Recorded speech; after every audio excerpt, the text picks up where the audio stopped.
जहाँ एक से दो हैं वहाँ समस्या अनिवार्य है।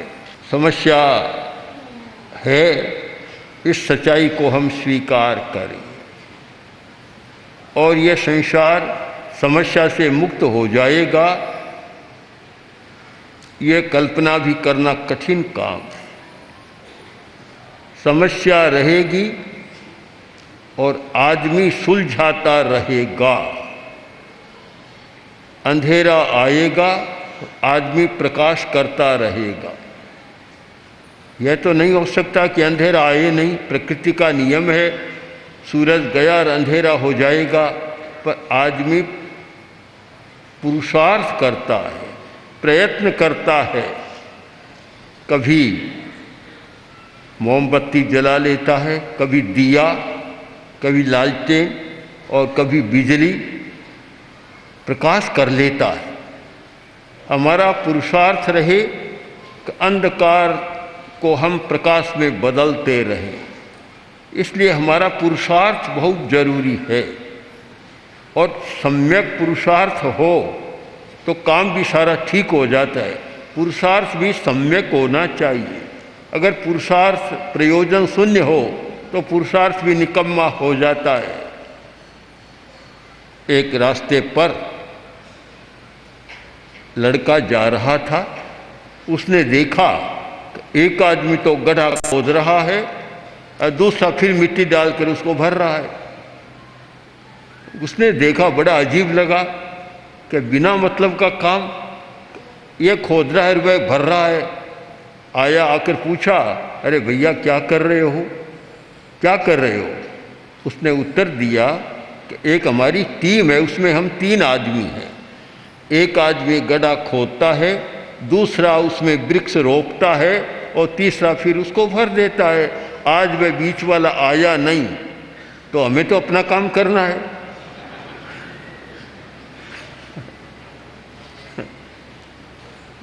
हाँ, तो गड्ढा खोदता जा रहा है, भरता जा रहा है। यह पुरुषार्थ, प्रयोजन शून्य पुरुषार्थ, अर्थहीन पुरुषार्थ सम्यक नहीं है।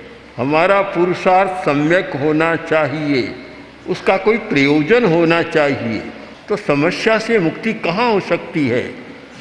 एक 2-3 आदमी एक सेठ के पास गए, जाकर बोले, सेठ साहब चंदा दो। किस लिए? अकाल है, अकाल के लिए चंदा दो। तो उसने कहा, रे तुम्हें पता नहीं, 2 दिन पहले भारी वर्षा हो गई, तो कोई बात नहीं, बाढ़ के लिए चंदा। अकाल की भी समस्या है तो बाढ़ की भी समस्या है। अब समस्या से तो कहाँ हमारा छुटकारा मिलेगा? हमारा काम इतना है कि जो भी समस्या आए हम सुलझाते चले जाएं, प्रयत्न करें, निराश होकर और हाथ पर हाथ रखकर बैठे नहीं। हम पूरी समस्या को 2 भागों में बांट दें। एक भीतर की समस्या और एक बाहर की समस्या। अपने मन की समस्या, अपने भावों की समस्या भीतर की समस्या है और बाहर से प्राकृतिक समस्याएं, पारिस्थितिक समस्याएं आती है। आजकल कुछ ऐसी समस्याएं भी बहुत आती है कि एक आदमी दूसरे आदमी के विकास को रोकना चाहता है और उसके लिए कुप्रयत्न करता, प्रयत्न नहीं कुप्रयत्न, भद्दा प्रयत्न करता है, उसको गिराना चाहता है। हमारे सामने अनेक प्रश्न आए कि एक समय था कि मेरा धंधा बहुत अच्छा चल रहा था, आज ये स्थिति बन गई कि 1 पैसे की भी कमाई नहीं है। हमने पूछा ऐसा क्यों हुआ? कि जब बहुत अच्छा चल रहा था तो पास की दुकान वाले थे, उन्होंने कोई तांत्रिक प्रयोग करा दिया और फिर मेरा सारा काम ठप हो गया। बात तो अजीब सी लगती है, ऐसा क्यों हो? पर एक ईर्ष्या नाम का तत्व है। ईर्ष्या जब मनुष्य में ईर्ष्या की वृत्ति हो जाती है तब वह दूसरे के विकास को देख नहीं सकता और उसे गिराने का प्रयत्न करता है। ऐसी समस्याएं भी बहुत आती है। तो हम क्या करें? क्या इन समस्याओं का भी कोई समाधान हो सकता है? क्या शारीरिक, मानसिक और भावात्मक समस्याओं का समाधान हो सकता है? हम प्रकृति की समस्या को एक बार छोड़ दें। वर्षा न हुई तो समस्या है, वर्षा ज़्यादा हो गई तो भी समस्या है, आदि आदि जो प्राकृतिक समस्याएं हैं उनकी एक बार बात न करें। केवल इन समस्याओं की बात करें जो व्यक्ति के भीतर होती है या बाहरी किसी दुष्प्रभाव से समस्या पैदा होती है। इस विषय में जो एक चिंतन किया गया आज से हजारों वर्ष पहले योग के आचार्यों ने या मंत्र के आचार्यों ने, मंत्र विद्या और तंत्र विद्या के आचार्यों ने चिंतन किया और कुछ उपाय सुझाए कि देखो समस्या को तुम रोक नहीं सकते, पर तुम्हारे पास उपाय होना चाहिए कि कोई भी समस्या आए तुम उसका समाधान कर दो, निवारण कर दो। इस समस्या के समाधान के लिए मंत्र विद्या का विकास हुआ, तंत्र विद्या का विकास हुआ और कुछ योग के प्रयोगों का विकास हुआ। प्राय बहुत लोग मंत्र का जप करते, मंत्र का जप करते हैं, ये तो ठीक बात है, एक सहारा है, उससे शक्ति पैदा होती है। क्योंकि हमारा सारा जीवन प्रकंपनों का जीवन है, तरंगे, प्रकंपन। आपको लगता है किसी तालाब के पास जाए, एक ढेला फेंके तो उसमें तरंग उठेगी, लहर उठेगी। समुद्र में जाए तो समुद्र में भारी तरंगे उठती है। तूफान आता है तब तो आकाश को छूने लग जाती है, लगता है। पर केवल जल में ही तरंगे नहीं होती, जल में ही लहरें नहीं होती, उर्मियाँ नहीं होती। हर मनुष्य के जीवन में भी न जाने कितनी तरंगे हैं, पूरे वातावरण में तरंगे हैं। प्रकंपन ही प्रकंपन, प्रकंपन, सारे प्रकंपन चल रहे हैं और प्रकंपन की सारी तरंगे चल रही है। जहाँ हम बैठे हैं यहाँ भाषा के परमाणुओं की तरंगें भी प्रवाहित हो रही है, चल रही है। यहाँ चिंतन के परमाणुओं की तरंगें भी है, यहाँ हमारे तेजस परमाणुओं की तरंगें भी है। इतना प्रकंपन हो रहा है। यह तो अच्छा है कि हमारी आँखों की शक्ति सीमित है और ज़्यादा शक्ति हो, उनको देखने लग जाए तो आदमी दूसरा काम कर ही नहीं सकता, उनको देखने में लग जाए। प्रकृति ने ठीक किया कि सीमा कर दी। आँख भी स्थूल को पकड़ती है, सूक्ष्म को नहीं पकड़ती। अगर सूक्ष्म को पकड़ने की शक्ति होती तो आदमी 24 घंटा देखने में भी व्यस्त हो जाता उन तरंगों को, रोटी भी नहीं खा पाता। तरंगे हैं, प्रकंपन है और बड़े शक्तिशाली प्रकंपन होते हैं। उनमें एक है ध्वनि का प्रकंपन, ध्वनि का, हमारे शब्दों का प्रकंपन। शब्द का प्रकंपन भी इतना तेज होता है कि जो काम कठिन लगता है शब्द का प्रकंपन उसको कर देता है। उस प्रकंपन और दूसरी हमारी भावना, इन दो के योग से मंत्र विद्या का विकास हुआ। एक तो हमारी भावना जुड़ गई उसके साथ और एक सारे प्रकंपन है। हम जो शब्द बोलते हैं उसका कैसा प्रकंपन होता है, तो एक तो ध्वनि का प्रकंपन है, उसके साथ भावना का योग, ये दो मिलकर और एक नई शक्ति को पैदा करते हैं कि जब कैसे करें, मंत्र का चुनाव करें। जैन लोग प्राय नमस्कार महामंत्र का जप करते। उच्चारण हमारा कैसा हो, हम एक शक्तिशाली प्रकंपन पैदा कर सकें, बड़ा महत्व है। अगर हमारा प्रकंपन हम ढीला ढाला पैदा करते हैं तो पूरा काम नहीं होता, और अगर शक्ति के साथ करते हैं तो उसकी बात ही अलग हो जाती है। बहुत अंतर आता है।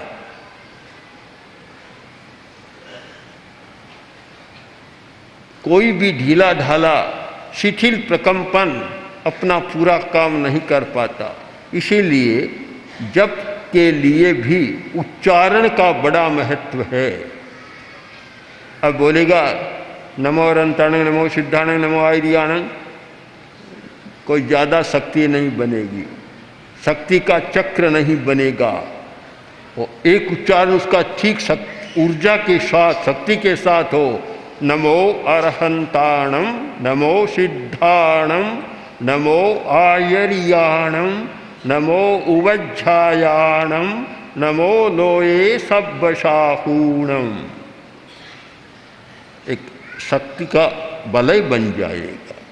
और मंत्र शास्त्र में इस पर बहुत बल दिया गया है कि उच्चारण कैसे हो। बड़ा अंतर है। नमस्कार महामंत्र का जब कई कवच बनाए गए, कवच, तो वहाँ ओम नमो अरहंताणं राम हृदयम रक्ष रक्ष हुम हुम फट फट स्वाहा, तो एक शक्ति का बलय बनेगा। और वही ढीला ढाला किया, ओम नमो अरहंताणं राम हृदयं रक्ष रक्ष हुम हुम फट फट स्वाहा। अब कितना दोनों में अंतर आ गया आपको सुनने में। तो पहले सीखना है कि हम उच्चारण कैसे करें। नमस्कार महामंत्र तो सीख लिया, पर उसका उच्चारण कैसे करें। अगर आपका उच्चारण शुद्ध नहीं है और उच्चारण दीर्घ स्वर या प्लुत स्वर में नहीं है, प्लुत उच्चारण नहीं है, तो उसका पूरा लाभ नहीं मिलेगा। विधि के बिना किया हुआ उच्चारण नहीं होता। आप व्यवहार में भी देख सकते हैं। और किसी के पास कोई काम कराने के लिए गए और जाकर बोले कि ऐसा हमारा काम कर दो, पूरा ध्यान ही नहीं देगा। एक अपने कहा देखिए साहब मेरा यह काम आपको करना है, आपको करना पड़ेगा, उसका ध्यान भी खिंच जाता है।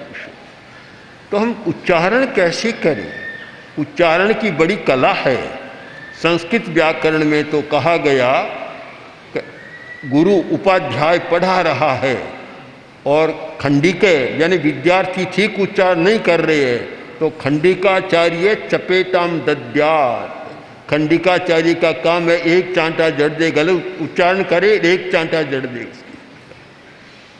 उच्चारण का बड़ा महत्व रहा है। मैंने देखा पूज्य कालूगणी उच्चारण के मामले में इतने सजग थे। उनके सामने कोई ढीला ढाला करता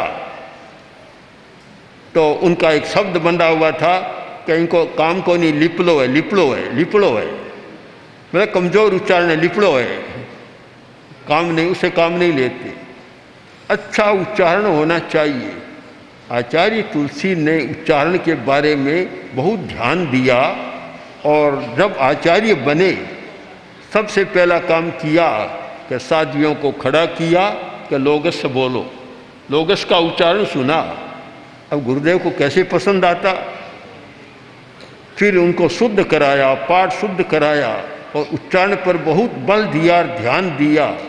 आज मैं देखता हूँ 50 वर्ष पहले की स्थिति, 60 वर्ष पहले की स्थिति कि उच्चारण क्या करते थे, लोगस का उच्चारण करते थे, लोग सोग जोगरे, बस ये उच्चारण था बंधा हुआ, लोग सोग जोगरे।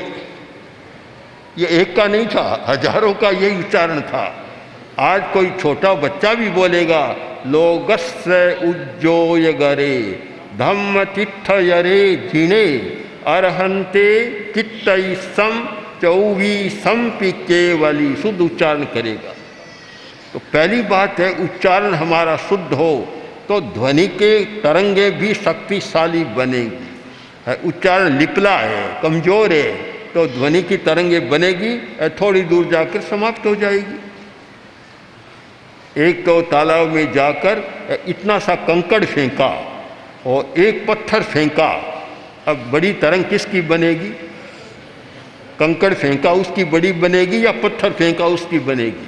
कंकड़ फेंका, थोड़ी सी तरंग हुई, समाप्त हो गई। और आपने पत्थर फेंक दिया तो वह बड़ी तरंग होगी, बहुत दूर तक जाएगी।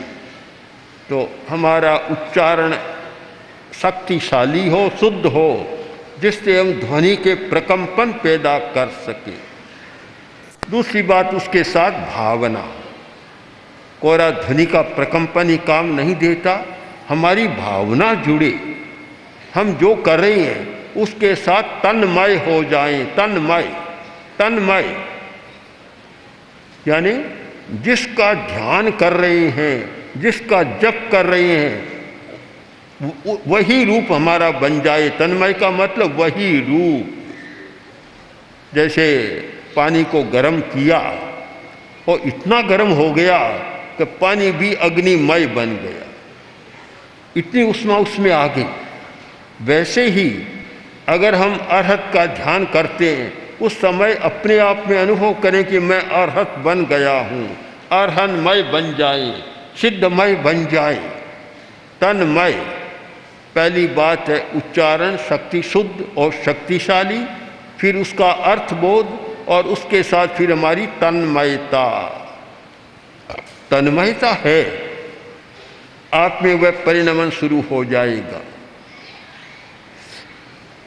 एक कल्पना करें, एक आदमी बीमार है और वह अपनी बीमारी को मिटाना चाहता है। दवा लेता है बीमारी मिटाने के लिए, दवा भी काम नहीं कर रही है, या दवा कर रही है काम भी, फिर भी चाहता है कि मैं जल्दी स्वस्थ बन जाऊं, तो फिर वह मंत्र का प्रयोग भी साथ में करता है, भावना का प्रयोग करता है। वह भावना का प्रयोग जब होता है और उसको समझ लेता है तो आरोग्यमय स्वयं बन जाता है, जल्दी ठीक हो जाता है। तो हमारी भावना, सम्मोहन, भावना का आज का शब्द है सम्मोहन। मानता हूँ सम्मोहन विद्या बहुत चमत्कारी विद्या है। अब दुरुपयोग होना एक अलग बात है। परिवर्तन के लिए यह भावना या सम्मोहन की विद्या बहुत महत्वपूर्ण विद्या है। उसने प्रयोग किया और बिल्कुल ठीक हो गया। तो हम तन्मय बन जाएं। आचार्य रामसेन ने तत्वानुशासन एक ग्रंथ लिखा, उसमें उन्होंने भावना के महत्वपूर्ण प्रयोग बतलाए।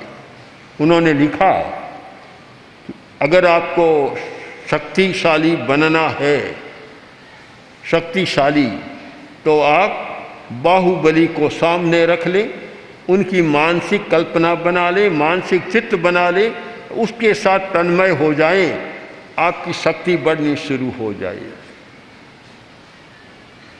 बैनते है, अगर आपको गति में शीघ्रता लानी है तो गरुड़ की कल्पना करें, उसके साथ तन्मयता करें, आपकी गति शीघ्रता हो जाएगी। अगर आपको सहनशीलता का विकास करना है तो भगवान महावीर का मानसिक चित्र बनाएं, उनको सामने रखें, उस पर ध्यान केंद्रित करें, आपकी सहन करने की शक्ति बढ़ जाएगी। शायद 24 तीर्थंकर हुए हैं। सहन करने की शक्ति में अगर किसी का पहला नाम है तो वह महावीर का होगा, कि उन्होंने इतना सहन किया।